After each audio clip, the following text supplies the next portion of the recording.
रोलिन अपने लैपटॉप की हल्की रोशनी में डूबा हुआ था। खिड़की के पास अपनी पसंदीदा कुर्सी पर बैठा था। तभी फोन आया। दूसरी तरफ की आवाज रॉबर्ट हल्स्टन की थी। हल्स्टन टेक्नोलॉजीज के सीईओ, जो अपनी बेहतरीन एआई प्रोडक्ट्स के लिए जानी जाती है। डिटेक्टिव रोलिन, उन्होंने शुरू किया। उनकी आवाज में जल्दबाजी और अविश्वास का मिश्रण था। हमें एक बहुत बड़ी परेशानी हो गई है। हमारा सबसे जरूरी एआई कोड रातों रात हमारे सिस्टम से गायब हो गया है और हमें हैकिंग का कोई निशान नहीं मिल रहा है। रोलिन आगे झुका।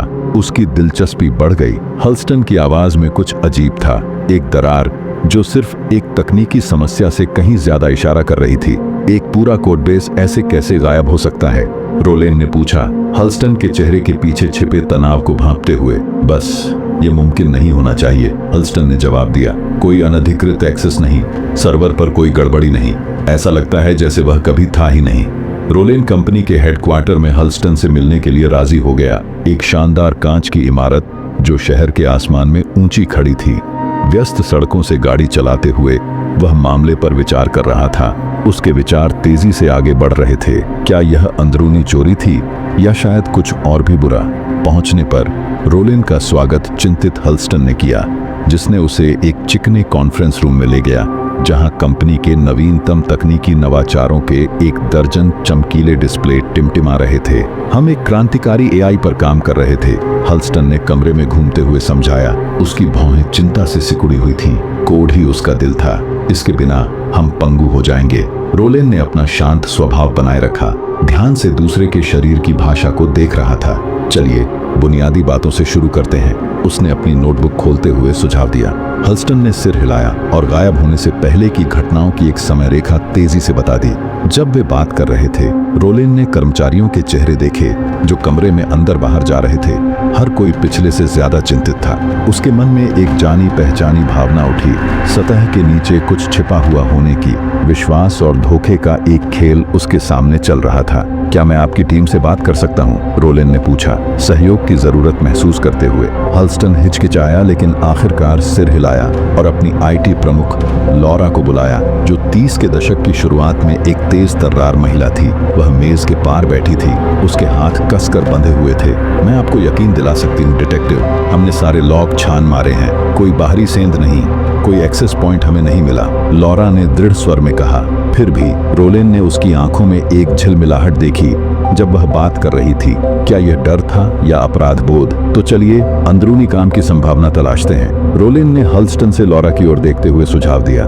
क्या मुझे आपके कर्मचारियों की फाइलों और किसी भी तकनीकी रिपोर्ट तक पहुंच मिल सकती है? तकनीकी टीम के चले जाने के बाद रोलिन ने रिकॉर्ड खंगाले और उसकी अंतर्ज्ञान तेजी से काम करने लगी। जितना ज्यादा वह उजागर करता गया, उतने ज्यादा सवाल उठते गए। उसने समय रेखा और कर्मचारियों के बीच बातचीत से शुरुआत की। एक पैटर्न बनने लगा जो पक्षपात, नाराजगी और छिपे हुए इरादों के एक उलझे हुए जाल को उजागर कर रहा था। रोलिन की दृढ़ता रंग लाई जब उसने पाया कि कर्मचारियों के एक छोटे समूह ने आंतरिक नीतियों और भर्ती निर्णयों को लेकर हल्स्टन से नाराजगी पाल ली थी। एक विशेष नाम ने उसका ध्यान खींचा, फिलिप कार्टर, एक सॉफ्टवेयर इंजीनियर जिसका संदिग्ध विकल्पों का इतिहास रहा था। रोलिन ने फिलिप से मिलने का फैसला किया। चुपचाप उसका पीछा करते हुए पास के एक कॉफी शॉप तक गया, जहां उसने उसे अपने लैपटॉप पर तेजी से टाइप करते हुए देखा। रोलिन उसके सामने एक बूथ में खिसक गया। उसकी जिज्ञासा चरम पर थी। उसने फिलिप की उंगलियों को कीबोर्ड पर तेजी से चलते हुए देखा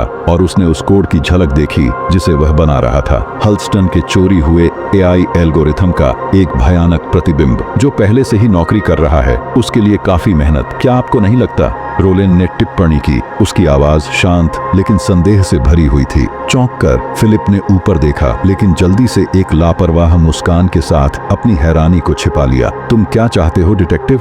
मैं जानना चाहता हूँ कि असली कोड कहाँ है, रोलिन ने उसकी आंखों में देखते हुए जवाब दिया। फिलिप हिचकिचाया, फिर भी उसकी आंखों में रोलिन ने अपराध बोध को चाकू की तरह मरोड़ते हुए देखा। देखो, उसने आखिरकार कहा, मैंने इसे चुराया नहीं, मैंने बस इसे थोड़ा बदला है। रोलेन ने आगे दबाव डाला, एक ऐसी कहानी बुनी जिससे फिलिप ने खुलासा किया कि वह हल्स्टन के फैसलों से अपमानित महसूस करते हुए प्रतिद्वंद्वी कंपनी को जानकारी बेचने की योजना बना रहा था। किस्मत के एक मोड़ में एक टकराव हुआ और रोलेन की आंखों के सामने फिलिप टूट गया। उसके झूठ के बोझ तले उसका मुखौटा टूट गया। सबूत हाथ में लेकर रोलेन कंपनी लौट आया। उसने हल्स्टन और लॉरा को पूरा मामला बताया, दोषी ठहराने वाली फाइलें पेश की और साबित किया कि चोरी किया गया कोड वास्तव में आंतरिक विश्वासघात का एक काला षड्यंत्र था।